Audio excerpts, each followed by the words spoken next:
కేటీఆర్ గారు వారి స్నేహితుడి కోసం పర్మిషన్ ఇవ్వడానికి మరి ఎన్ని రకాలుగా అదలా బదిలీ జరిగిందనేటటువంటిది అన్ని పత్రికలలో చాలా ప్రముఖంగా వచ్చింది.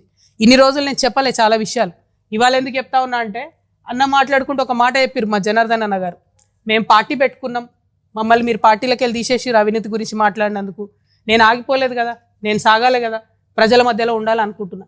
నేను నా పార్టీ పెట్టుకున్నాను, ఎలక్షన్ కమిషన్ పోయినాను, నా పని నేను చేసుకుంటున్నా. సంవత్సరన్నర కాలంగా ఒక 6 నెలలు ఫస్ట్ 6 నెలలు చెప్పాలి ప్రజలకు కాబట్టి మీ గురించి చెప్పి వదిలేసి తర్వాత నేను ప్రజా సమస్యలు మాట్లాడుకుంటూ వెళ్తున్నా. కానీ వాళ్ళు మాత్రం ఎలక్షన్ కమిషన్కి 1000 కంప్లైంట్స్. మరి భయం లేదన్నారు కదా, నేను పార్టీ పెట్టుకుంటే మీకు ఇబ్బంది లేదన్నారు కదా, మేము అడిగిన ప్రశ్నలకు ఇంతవరకు జవాబు చెప్తలేరు కదా, మరి ఎందుకు ఈ చాటుమాటు వెన్నుపాటు వ్యవహారాలు? ఎవరన్నా మీలాంటి పత్రికా మిత్రులు మా వార్త రాస్తే సిగ్గు లేకుండా గుంటనక్క ఫోన్ చేసి ఎందుకు వేస్తున్నారు వార్తలు ఏకండి. అదేవిధంగా ఇంగ్లీష్ మాట్లాడతాడు కేటీఆర్ సార్ కాబట్టి ఇంగ్లీష్ వాడు ఎవడన్నా వార్త వేస్తే ఢిల్లీకి ఫోన్ చేసి ఎందుకు వేస్తారని నేను అడుగుతాడు ఇంగ్లీష్లో. వాళ్ళు ఫోన్ చేసి చెప్తారు నాకు. ఇంత సిగ్గులేని వ్యవహారం ఎందుకు?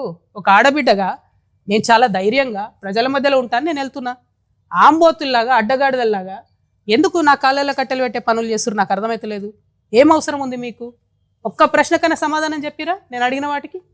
ఇంకా నేను ఎక్కడ కూడా పర్సనల్ ఇష్యూస్ మాట్లాడని కూడా నా ప్రాణం పోయినా. కానీ ఆ బీఆర్ఎస్ పార్టీలో వీళ్ళిద్దరూ జోడెడ్లలాగా నడపాల్సిన వాళ్ళు ఇద్దరు కూడా దున్నపోతుల్లాగా ప్రజల ఇష్యూలు మర్చిపోయి కేవలం అవినీతి ఇష్యూస్ మాట్లాడడం, ఇప్పటికి కూడా అడ్డగోలుగా అవినీతి పరులను కాపాడడం. మొన్న నేను ఉద్యమకారుల పక్షాన పోయి అక్కడ ఉద్యమం చేస్తున్నా అండి. ఏం డ్రామా చేసిండ్రు కాంగ్రెస్ బీఆర్ఎస్ కలిసి? అంటే మీకు ఆ పూటకు నన్ను ఆపడానికి, ఉద్యమకారుల వార్తలు రాకుండా ఉండడానికి అయితే కాంగ్రెస్తో జత కడతాడు, అయితే బీజేపీతో జత కడతారు. ఏముంటుంది నీయతు న్యాయం ఏముండదా? ఒక పార్టీకి లైన్ ఉండదా? పోయి అక్కడ డ్రామా, ఆయన గుంటనక్క కింద పడ్డాడట, ఈయన పోయి ఆయన పరామర్శించిండట. ఏడ కింద పడ్డాడో ఏమైందో అసలు ఎంత విచిత్రం అంటే ఆ రోజంతా మీరు చూస్తే ప్రతి ఒక్కరికి ఫోన్లు చేసి మీరు ఉద్యమకారుల వార్తలు వేయొద్దు. ఎందుకు వేయొద్దు? వచ్చేదా తెలంగాణ ఉద్యమకారులు లేకపోతే? మీరు మాట్లాడతలేరు. నేను ఒత్తిడి తెస్తున్నా కాంగ్రెస్ ప్రభుత్వం మీద ఉద్యమకారులకు ఇచ్చిన మాట చేయాలని. మీకేం ప్రాబ్లము?